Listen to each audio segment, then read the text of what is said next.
Critic, where did you say the studio lights were? In the back room where the lights don't work. Just realizing the irony of that.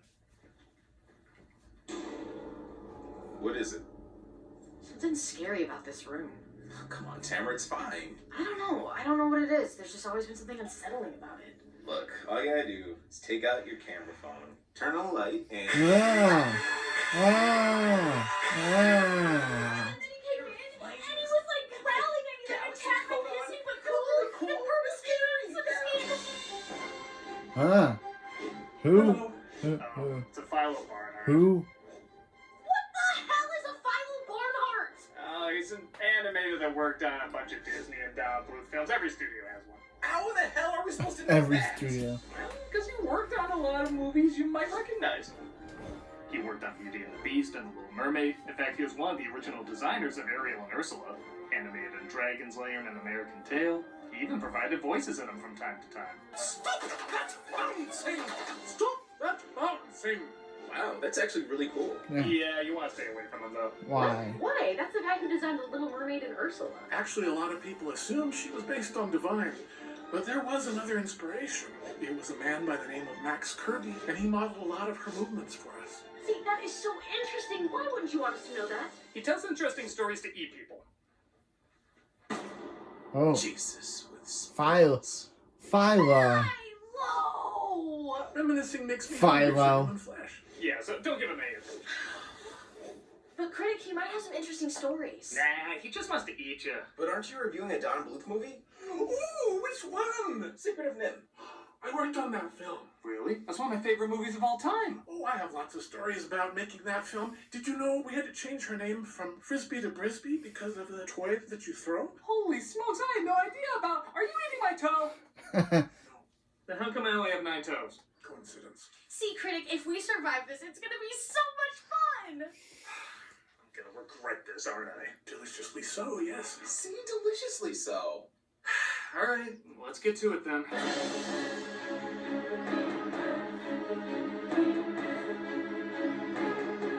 Celebrating its 40th anniversary. Talked What? about Secret of NIMH a lot on this show, but we've never done a full-on review.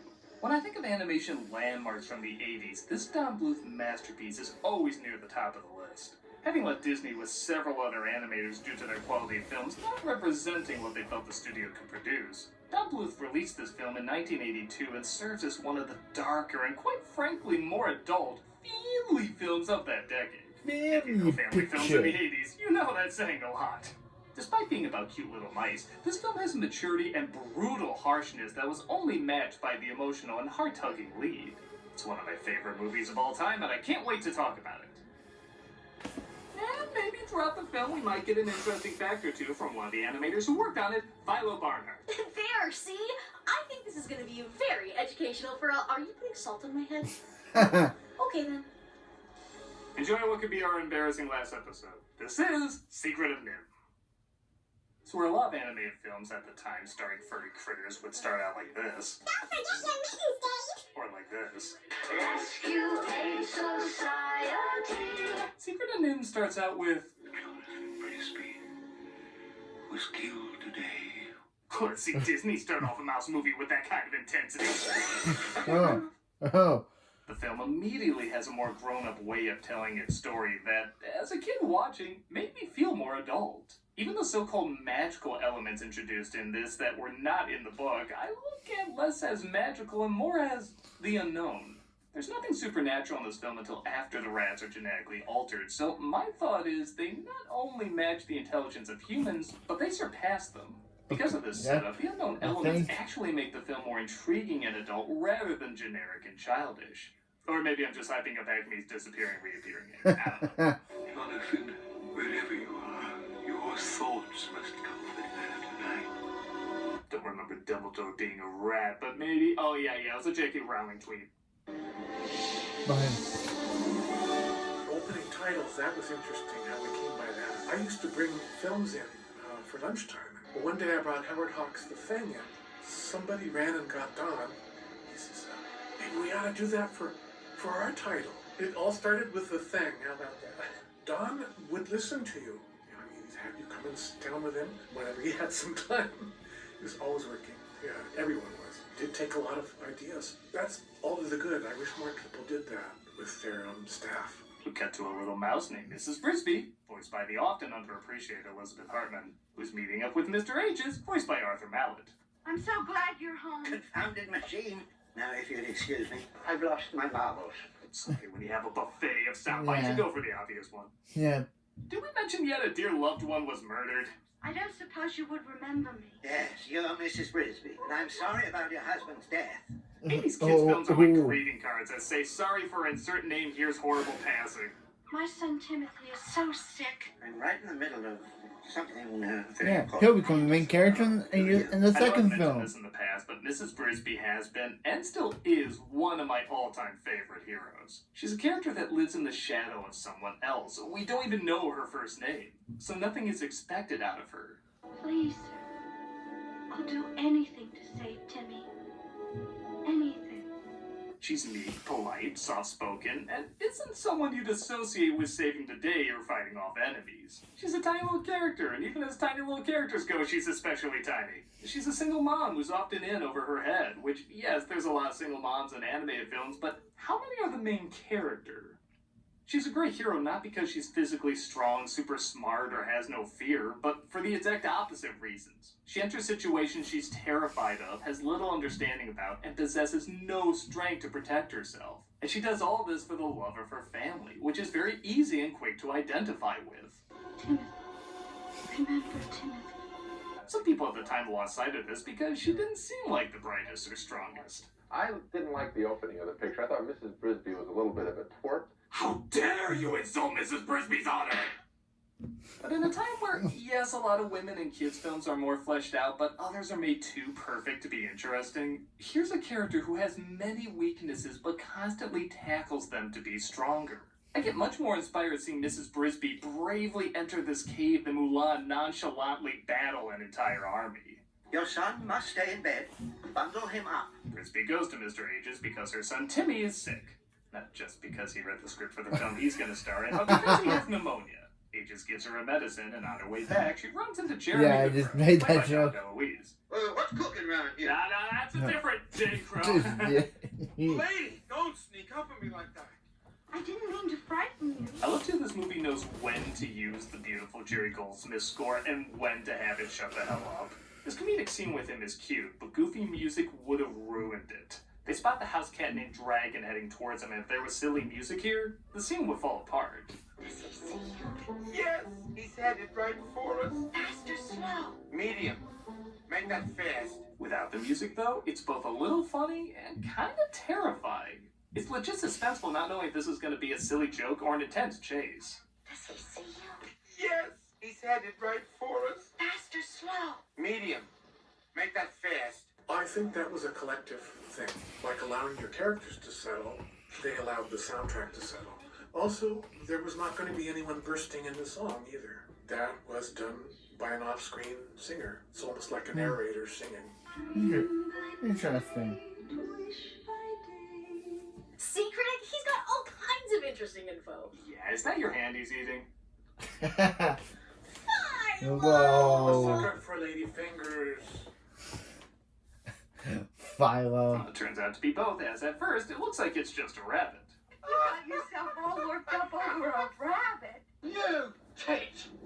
But Don Bluth's diehard cat hate attacks as the feline tries hunting him down with the friggin' eye of Sauron, which I think most cat owners know is a common condition. There is no life in the void. Oh. Brisbee loses the medicine, but thankfully Jeremy catches it during the chase. Timmy's medicine. Oh, thank you. It is what? It is? I mean, it is. So Jeremy is just funny enough. Like most parts DeLuise plays in Bluth films, he's a needed bit of levity. He's the character that reminds you, oh yeah, this is for kids as well. Without him, I think you'd have a Watership Down. That's for kids, but no, it's not. No. It's for kids, but no, it's No, not. no. That movie is so dark. Kids, we see Brisbee's I family have to being see it approached to by the know. shrew, who's telling them to move their home because the plow is coming through soon. I'm not afraid of the dark. I'm not afraid of the farmer. I can't chill. I'm not even scared of Dragon. I was actually shocked to find some of these kids were names in the making, like Shannon Doherty and Will Wheaton. I also Also, they're not just made up of adorable one-liners, they're kind of little shits. That looks like the kid from the next, the kid who would become the villain in the next movie. Loudmouth. Shut up, Wesley. All go better when Eric Idle voices him. Yep. And no, I can't promise that's the last Timmy to the rescue joke, and neither would you. Timmy gonna die? No, sweetheart. He's just very sick. He's Then gonna, again, what this movie he's gonna doesn't become, show he's gonna us, become the it's main interesting character in how the next little we film, see and of he's gonna do a Jonathan bad and job at Timmy, it. where arguably the driving forces had set her story in motion. But again, they don't need to be shown. You see the way she talks about Jonathan and the way she looks at her son, you instantly understand the love she has for both of them and connect with why she's putting herself in so many perilous situations. No, I don't know. I think a lot of his sickness is just from putting this thing in the room. I wouldn't be well if I had to sleep with that across from me. It's just another poltergeist waiting to happen. The techniques we were relearning as far back as Sleeping Beauty, because Walt Disney at the time said no more of this expense. Expense was just killing them on that film. Well, Rescuers was still using the black line Xerox, and they were also not filling in the characters' eyes. Done a little like the Hanna-Barbera characters. We were sealing off eyes and putting irises, eyelashes, all kinds of things. We got back to using airbrush. We had Fred Craig. He developed color toners for us to use. We were able to give Mrs. Brisbee a dark gray line or a red-brown line. The characters were color keyed to the backgrounds. Cast shadows into the characters. Something as simple as that. Most people wouldn't really even notice that, but we sure did, because we were very dedicated to the craft. Shooting the characters straight ahead. I kind of like this. I kind of like how he's giving us We would set the in-depth percentage look of at lighting Secret on the Nimh. cells so that they would How appear to it was made. translucent. We used that a lot. Thank you, Philo. Later in Dragon's But Lair. please stop eating Princess people. Diana down. The amount of detail was different. And it really didn't take us that much longer to do. Oh wow, that's really Oh, no, he's interesting. ganging. Almost as interesting as him eating your heart there. You silly sicko. Should he? Shouldn't? Bad. You're delicious. Oh. Yeah, shouldn't you be Well, the dying, house is bro? attacked by the rotoscoper, but Brisbee is unable to move Timmy, so How's she he still tries to alive stop the if machine. he's This using whole his scene whole- is like that quail being shot scene from Bambi, stretched out to 3 minutes. Again, it's interesting, Brisbee isn't the one that stops the machine. She rushes in but doesn't know what to do, leaving the shrew to figure it out. Every scene is like a progression of how braver she gets, which again can't be shown unless we understand how truly terrifying these threats are. Oh, and this ain't a world where you can just cry it out. When someone tears up, you're told to shut up. Stop it. In fairness, this did play better than the original cut. What? He's encouraged to see the great owl, who naturally eats mice, but is said to be the only one who'd be wise enough to help.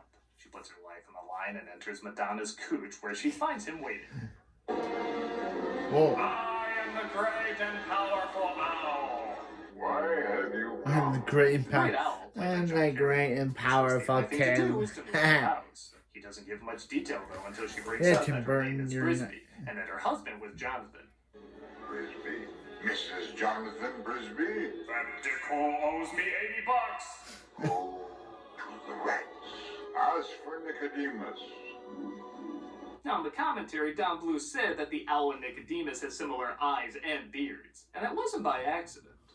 Now, is this to be taken literally, like they're the same and he can transform? They sure do seem like different characters, but they do have similar traits. Do they have some psychic link? Is this from their intelligence growing from nimh? There could be a lot of theories on this, and that's what I like. The movie knows what details to give you and what to leave vague. So instead of one of these unknown elements leading to one conclusion, like always follow your heart or your dreams or something, there's a lot of different theories you can draw from it. It's like Tom Bombadil not disappearing when he puts the ring on. It's not sloppy writing if it invites more paths you can travel down rather than dead ends. We had a bit of a snag. Almost halfway done with the film, the Wham-O Corporation might bring us up on a lawsuit, even though original source material is called Mrs. Frisbee and the Rats of Nimh. Don said we have to start thinking about changing her name. The detrimental part was that we'd lost John Carradine, who voiced the part of the owl. because we were able to bring all the other actors back. They re-recorded whenever her name was spoken, it became Brisbee. Well, we had a genius sound man. I believe his name was Dave Horton. We couldn't use digital means to edit, and that includes the soundtrack, which was on magnetically striped film. Where he could, he scraped on the actual magnetic tape to kind of blunt the FR sound down to a BR sound, and then he would actually splice a BR sound to the beginning of the name from other places. Brisbee, Mrs. Jonathan Brisbee. Brisbee, Mrs. Jonathan Brisbee. Okay, I'm sorry, I have to interrupt. Is that Tamara's eye? Critic, you are making a mountain out of a molehill. Oh, could you pass the barbecue sauce? Oh, yeah, of course, buddy. You leave this national treasure alone. We'll be back with whatever's left of us.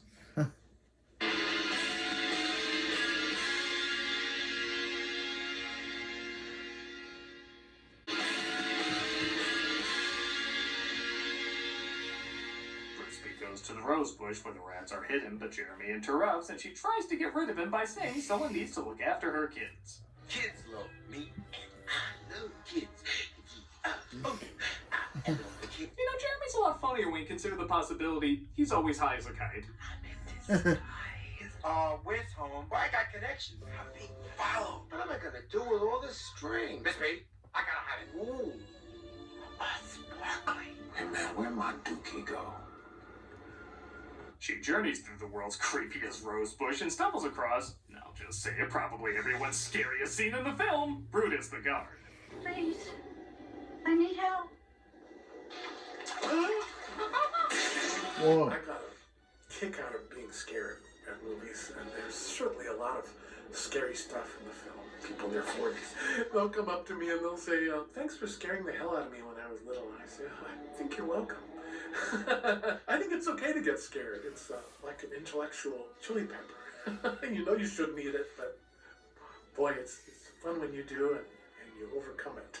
Terrifying, but honestly pretty bad guard. Let's Brisbee Escape, where she stumbles across Mr. Ages. Her seeing the owl impresses him so much that he decides to take her to see Nicodemus, who she discovers is the leader of the rats. She's also introduced to the captain of the guards, Justin, played by Peter Strauss. Okay, just a joke. I didn't mean any harm. It is an honor and a privilege, my lady. And yeah, okay, with all the furries from Lola and Robin Hood, how does nobody thirst for this character? How beautiful. Ma'am. The lights. They're quite lovely. Even he had a look like, oh, I thought you were talking about me. I will one day take the stage as a professional Chippendale dancer. Justin, Mrs. Brisbee. Huh? Mrs. Jonathan Brisbee. Yes, the same. So, she's available. We discover the rats are stealing electricity from the farmer to work on their many projects. Their many X-Men mutant power projects. So they're working on a plan to move from the rose bush so they don't have to steal electricity anymore.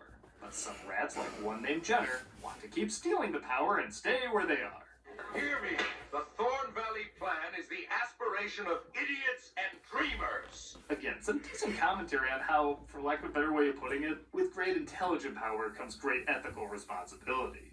Here, it's electricity, but history has shown us people will always fight, steal, or even kill for resources. So even though these creatures sometimes seem smarter than us, they can fall to the same weaknesses. Backgrounds, we had a great group of guys. Ron Diaz, what a painter. There was just nobody like Ron. They were meticulous, beautiful, just flawless. My other friend in the department was Don Moore, who I met on Star Trek The Motion Picture. They had a looser style, but all those opening shots of Nicodemus writing in the book, the candle being lit, that's all watercolor washes. That one beautiful background of Mrs. Brisbee finally getting into the central area of the rats, colors and everything, that was his. There's an architect named Gaudi that did a lot of cathedrals and things in Spain, natural freeform things, and he got a lot of that feeling in there. That's great, really cool. Are we just gonna ignore that you're eating Malcolm's skull? Quite great. Now he's a skull? Yeah, it just doesn't faze me anymore. Will be killed. How is he still alive? How is Malcolm still alive if he's Taken just into a account, skull? boy. For being such intelligent creatures, they're pretty easily led. We could move the Brisbee home to safety. Send her away. We are but your humble servant. I second the motion. Hear, hear. But hey, some good voice acting. I second the motion. They actually caricatured the rat to look like me at the time. I was very skinny and dark-haired. I smell an opportunity. Jenner and his Jeff Dunham eyebrows have a plan to sabotage the moving of the house, but it'll have to wait as, again, we kinda have to remind ourselves there's kid stuff in this too. I know you're in league with those rats. Teresa, Martin! Feed on him, children! The rats, they're friendly. Good tonight. Stay. He lets them know Brisbee is with the rats and they're gonna move their house, but they don't believe it. Nothing much to comment on except how hard did the shrew pull on this kid's arm? There you are. And did you know that her son would later become one of the main villains in the sequel? I don't think she did. A very combustible Derek Jacobi, who tells her that the rats were experimented on by nimh, making them smarter than anyone could have imagined. Also, it was Jonathan that allowed them to escape when he could have just fled on his own. My family. I know of your needs. There was a lot of what we call pencil mileage on him. All that fur and everything had to follow through from frame to frame. Glowing eye effects for both the owl and Nicodemus was actually a series of masks. It would cut the eyes out and hundreds of That things creepy. corresponding with the drawings. They would dial up the bottom light. They also used a diffuse filter on the camera to fuzz it out so it didn't have a hard edge. When they needed him to get excited, they would dial up the percentage so that they got brighter. It is grainy, but that only adds to it. She also discovers exactly how Jonathan died from reading Nicodemus's journal. And tell me this isn't the most heartbreaking delivery from Elizabeth Hartman. He was killed today while drugging the farmer's cat. Darn it. She also discovers that Jonathan never told her about the rats because the injection slowed their aging process. You see, you would have grown old while he remained young. Me and Mr. Ages were like 11 bajillion years old. She's given something only known as the stone, which again is kept very vague as to what it is and what it can do. But it has a power when worn by someone with a courageous heart. You can unlock any door if you only have the key. I feel like that's the equivalent of... She only won because I lost. I volunteer for Dragon. Oh, no, Mrs. Brisbee. Another element that invites a lot of intrigue is why Brisbee volunteers to drug Dragon while they move her house. Again, there can be a lot of reasons. Maybe she wanted to make up for not saving her kids before. Maybe she feels she's not doing enough to help out. Maybe she thinks doing so somehow makes Jonathan's death mean something. Even she's not entirely sure. Thank you. Oh, I must be crazy. Goodbye. I must be crazy. The character is so good, though, it doesn't need to be explained. You can put your own reason in serving as a Rorschach test. On that note, the scene of her drugging him is also mad intense. It's not even when she actually does it, it's the build-up to it. Again, the lack of music really lets the realism of the scenario sink in. Yes, you can. Concentrate on the bow. Don't look at the door.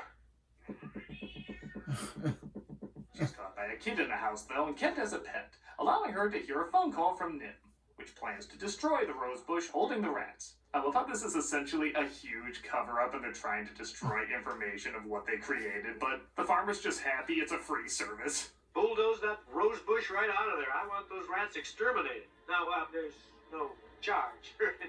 I just have to take an eye exam? Yeah, I'm fine with that.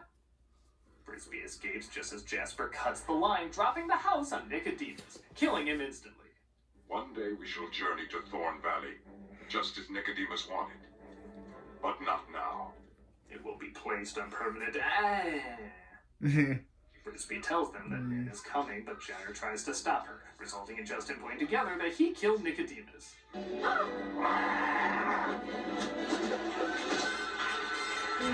Jesus, this is a hard G. This is a G movie, man. Jenner is killed, but remember, this is a Don Bluth film. Everything wants to kill you, even your home. The bomb! It's sinking! What? Through the line, Justin! That's me. I know I sound like a broken record, but again, this scene is crazy intense. Mother! What's all that black stuff? Mother!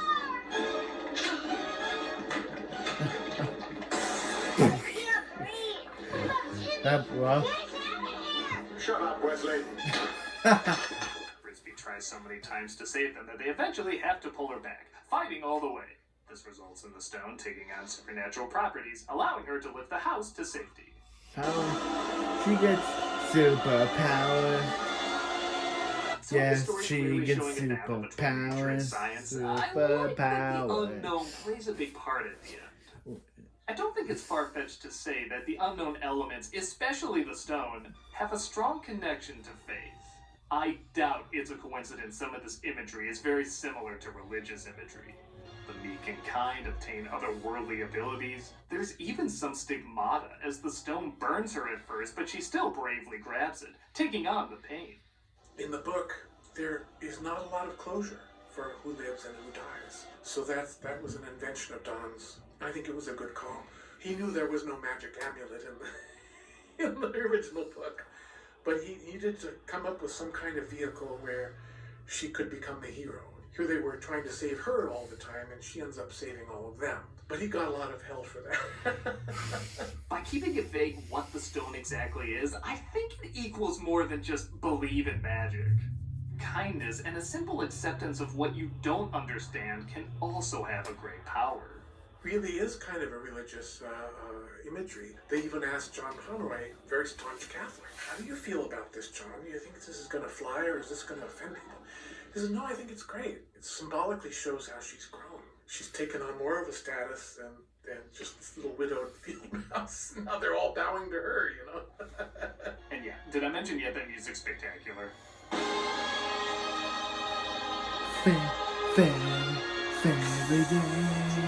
As you can imagine, the day is saved as both Brisbee and the rats move. Timmy ultimately gets better to let us down in the future, and even Jeremy finds a loved to one to let take us a down, nest survives to let us down in the future. Yeah, this wasn't really about the crows, but by God, that's a pretty image to end on.